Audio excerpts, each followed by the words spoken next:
ਐਸੇ ਆਂਦੇ ਰੋਜ਼ ਭਰਾਵਾਂ ਨੂੰ ਵਹਾਈਦੇ ਨੇ, ਮੱਝਾਂ ਵੇਚਦੇ ਆ ਰੋਜ਼ ਭਰਾਵਾਂ ਨੂੰ ਵਹਾਈਦਾ ਕਿ ਫਲਾਣਾ ਬੰਦਾ ਆਇਆ ਯਾਰ ਇਹਨੇ ਇੰਨੇ ਪੈਸੇ ਦੇ ਦਿੱਤੇ ਨੇ, ਇਹਨੂੰ ਇੰਨੇ ਦੀ ਮੱਝ ਦੇ ਦਿੱਤੀ ਹੈ। ਕਦੇ ਕਿਸੇ ਨੂੰ ਪੈਸੇ ਵਾਪਸ ਕਰਦੇ ਆ ਵੀਡੀਓ ਨਹੀਂ ਵਹਾਈ। ਜਿਹੜਾ ਬੈਕ ਸਾਈਡ ਹੁੰਦਾ ਕਿ ਆ ਕੇ ਬੰਦੇ ਲਾਈ ਜਾਂਦੇ ਨੇ, ਉਹ ਗੱਲ ਕਦੇ ਨਹੀਂ ਦੱਸੀ। ਭਾਈ ਕਿਹੜੀ ਜਗ੍ਹਾ ਤੋਂ ਆਏ ਹੋ? ਅਸੀਂ ਲੋਰੋਂ ਆਏ ਹਾਂ। ਕੀ ਨਾਮ ਹੈ ਤੁਹਾਡਾ? ਸੁਭਾਨ। ਸੁਭਾਨ। ਕਿੰਨੇ ਪੈਸੇ ਭੇਜੇ ਜਿਹੜੇ? ਅਸੀਂ 50,000 ਰੁਪਇਆ ਭੇਜਿਆ। ਮੱਝ ਬੁੱਕ ਕਰਾਈ? ਹਾਂਜੀ ਬੁੱਕ। 100%? 100%। ਚੱਲ ਕੇ ਆਏ ਹੋ? ਹਾਂਜੀ ਇਸ ਤਰ੍ਹਾਂ। ਦੁੱਧ ਕਿੰਨਾ ਚੋਂ ਆਇਆ ਤੁਹਾਨੂੰ? ਜਿੰਨਾ ਤੁਸੀਂ ਕਿਹਾ ਸੀ ਉਸ ਤੋਂ ਮਾੜਾ ਮੋਟਾ ਘਟ ਗਿਆ, ਸਾਨੂੰ ਸਮਝ ਨਹੀਂ ਆਈ। ਜਿਹੜਾ ਤੁਹਾਨੂੰ ਦੁੱਧ ਮੈਂ ਦੱਸਿਆ ਸੀ 16 ਕਿਲੋ ਮੌਜੂਦ ਹੈ। ਹਾਂਜੀ 16 ਕਿਲੋ ਹੈ ਕੋਲ ਕਿ ਨਹੀਂ? ਹੈਗਾ ਇਸ ਤਰ੍ਹਾਂ ਹੀ ਹੈਗਾ। ਹੈਗਾ। ਤੁਹਾਨੂੰ ਦੂਜੀਆਂ ਵਿੱਚੋਂ ਆਈਆਂ ਨੇ? ਇਸ ਤਰ੍ਹਾਂ ਹੀ ਗੱਲ ਤਸੱਲੀ ਕਰਾਈ ਹੈ? ਪੂਰੀ ਕਰਾਈ। ਤੁਹਾਨੂੰ ਆ ਕੇ ਬਹਿ ਕੇ ਕੀ ਆਖਿਆ? ਭਾਈ ਜੇ ਤੁਹਾਡੀ ਸਮਝ ਚ ਨਹੀਂ ਆਂਦੀ ਤਾਂ ਤੁਸੀਂ ਆਪਣਾ ਬਿਆਨਾ ਵਾਪਸ ਲੈ ਸਕਦੇ। ਤੁਸੀਂ ਮੈਂ ਆਖਿਆ ਬਿਆਨਾ ਪਹਿਲੇ ਫੜੋ, ਮੱਝ ਲੈਣੀ ਹੈ ਨਹੀਂ ਲੈਣੀ ਸਾਡੀ ਚੰਗੀ ਹੈ ਮਾੜੀ ਹੈ ਸਾਨੂੰ ਪਤਾ ਹੈ। ਇਹ ਭਾਈ ਨੇ 50,000 ਬਿਆਨਾ ਫੜਾਇਆ, ਇਹ ਇਹਨਾਂ ਨੂੰ ਵਾਪਸ ਕਰ ਦਿੱਤਾ।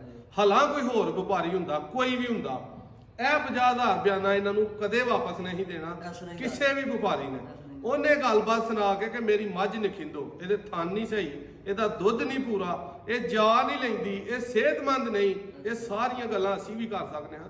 ਲੇਕਿਨ ਇੰਜ ਦੇ ਪਿਆਰ ਵਾਲੇ ਭਰਾ ਜਦੋਂ ਲਾਹੌਰੋਂ ਸਫ਼ਰ ਕਰਕੇ ਯਾਰ ਸਾਡੇ ਕੋਲ ਆ ਗਏ ਨੇ, ਇਹਨਾਂ ਦਾ ਪੈਟਰੋਲ ਯਾਰ ਤੁਹਾਡਾ ਕਿੰਨੇ ਦਾ, ਮੇਰਾ ਤੇ ਉਹ ਦਿਲ ਕਰਦਾ ਮੈਂ ਤੁਹਾਨੂੰ ਖਰਚਾ ਦਾਂ ਤੇ ਤੁਹਾਨੂੰ ਮੇਰੇ ਕੋਲ ਆਇਆ ਮੱਝ ਪਸੰਦ ਨਹੀਂ ਆਈ। ਮਿਹਰਬਾਨੀ ਤੁਸੀਂ ਇੰਨਾ ਹੀ ਮੇਰੇ ਲਾਇਕ ਜਿਹੜੀ ਖਿਦਮਤ ਹੈ ਉਹ ਵੀਡੀਓ ਹੀ ਦੱਸੋ, ਮੈਂ ਤੁਹਾਨੂੰ ਕਰਕੇ ਘੱਲਾਂਗਾ। ਸਿਰਫ ਇੰਨਾ ਹੀ ਬੜਾ ਕਿਸੇ ਤਰ੍ਹਾਂ ਦਾ ਜਿਹੜਾ ਉਹ ਮੈਨੂੰ ਦੱਸੋ ਕਿ ਨਾਦਰ ਭਾਈ ਫਲਾਣਾ ਕੰਮ ਜਿਹੜਾ ਨਾ ਜੀ ਨਾ, ਮਿਹਰਬਾਨੀ। ਆਇਆ ਕੋ ਆਪਣੇ ਘਰ ਤੋਂ ਇਲਾਵਾ ਕੰਮ ਲੱਗਾ ਹੋਇਆ ਨਹੀਂ ਕਿਸੇ ਤਰ੍ਹਾਂ ਦਾ। ਨਹੀਂ। ਅੱਜ ਦਲੇਰ ਹੋ, ਹਾਂਜੀ ਅੱਗੋਂ ਕਿਸੇ ਮੇਰੇ ਅੱਗੇ ਨੂੰ ਬਿਆਨਾ ਦਲੇਰ ਹੋ ਕੇ ਘਰ ਲਵੋਗੇ, ਕੋਈ ਟੈਨਸ਼ਨ ਪਰੇਸ਼ਾਨੀ ਤੇ ਨਹੀਂ, ਖੁਸ਼ ਹੋ। ਹਾਂਜੀ ਇੰਜ ਦੀ ਭਰਾਵਾਂ ਦੀ ਖੁਸ਼ੀ ਚਾਹੀਦੀ ਹੈ, ਪੈਸੇ ਦੇ ਮੱਥੇ ਕਿਸੇ ਨਹੀਂ ਲੱਗਣਾ ਐਵੇਂ ਗੱਲ ਪੈਸੇ ਦੇ ਮੱਥੇ ਠੀਕ ਨਹੀਂ ਹੈ। ਲੱਗੀਦਾ। ਇਹ ਥੋੜੇ ਬਹੁਤੇ ਲੱਖ 50,000 ਹੈ, ਕੋਈ ਪੈਸਾ ਨਹੀਂ ਹੁੰਦਾ।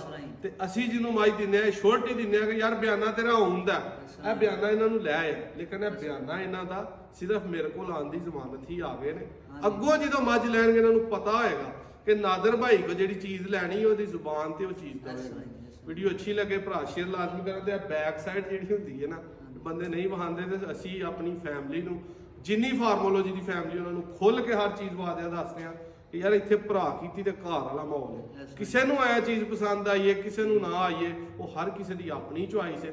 ਅਸੀਂ ਭਰਾਵਾਂ ਲਈ 24 ਘੰਟੇ 24/7 ਅਵੇਲੇਬਲ ਆ।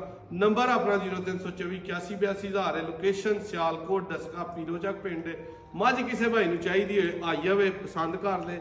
ਜੇ ਪਸੰਦ ਨਾ ਆਏ ਤੇ ਜੇ ਤੁਸੀਂ ਕੋਈ ਦਿੱਤਾ ਹੋਇਆ ਤਾਂ ਇੰਜੀ ਭਰਾਵਾਂ ਨੂੰ ਵਾਪਸ ਮਿਲੇਗਾ। ਧੰਨਵਾਦ।